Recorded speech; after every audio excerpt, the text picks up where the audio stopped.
Kabanata Siyam. Ang malamig na simoy ng hangin sa Irvine, California ay hindi sapat upang pawiin ang init ng marangyang buhay na tinatamasa ni Carmina.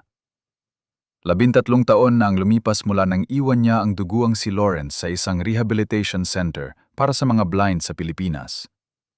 Ngayon, isa na siyang matagumpay na US registered nurse, nakatira sa isang modernong kondominium at may kasintahang si Martin na isang kapwa Filipino nurse na kasing gwapo at kasing yaman ng pangarap niyang buhay. Ang financial security na hinangad niya noon ay hawak na niya ngayon sa kanyang mga palad. Ngunit ang galit ni Lawrence ay walang hangganan. Hindi nito kinikilala ang layo ng dagat o ang bilis ng oras. Ang kanyang hinagpis ay naging isang itim na enerhiya na tumawid sa mga kontinente. Isang mapaghiganting anino na ang tanging kumpas ay ang pintig ng puso ng mga taong sumira sa kanyang pisikal, emosyonal at psikolohikal na pagkatao. Gabi ng anibersaryo ni Carmina at Martin. Habang naghahanda sila ng hapunan, biglang namatay ang lahat ng ilaw. Ang malaking smart TV sa kanilang sala ay kusang bumukas, ngunit sa halip na cable channels, isang nakakanghilong static ang lumabas. Unti-unti, isang imahe ang nabuo sa screen. Ang mukha ni Lawrence, na agnas, puno ng uod, at ang butas sa kanyang sentido ay patuloy na bumubuga ng malapot at itim na dugo. "Lawrence?" sigaw ni Carmina. Ang kanyang boses ay napuno ng kilabot. Si Martin, na nakatayo sa tabi ng TV, ay nanigas sa takot. Hindi siya makagalaw habang ang naagnas na mukha ni Lawrence sa screen ay tila lumalapit. Ang mga puting mata nito ay nanlilisik sa kanila. Sa tindi ng shock at panginig ng kanyang tuhod, biglang nawalan ng malay si Martin at bumagsak sa sahig. Naiwang mag-isa si Carmina sa dilim. Patawad, Lawrence. Matagal na yon. Maayos na ang buhay ko dito." Pagsusumamo niya habang pabalik na umaatras sa pader.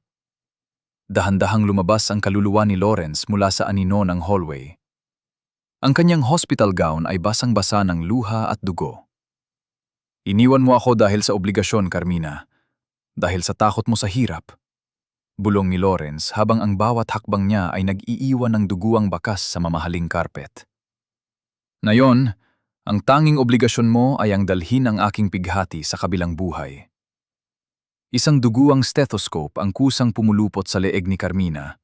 Dahan-dahang humihigpit hanggang sa marinig ang lagutok ng kanyang bungo. Ang psikolohikal na torture na dinanas ni Lawrence sa loob ng maraming taon ay ibinuhos niya sa kaisipan ni Carmina sa loob ng ilang segundo. Sa huling sandali, ang puso ni Carmina ay tumigil sa pagtibok. Hindi dahil sa sakit, kundi dahil sa matinding depresyon at pighati na sadyang itinanim ni Lawrence. Nang magkamalay si Martin makalipas ang ilang minuto, ang paligid ay nakakabining tahimik. Kinapa niya ang switch ng ilaw at nang bumukas ito, halos maduwal siya sa kanyang nakita.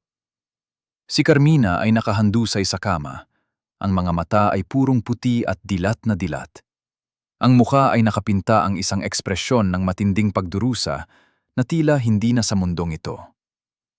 Nanginginig na kinuha ni Martin ang cellphone ni Carmina na nasa bedside table.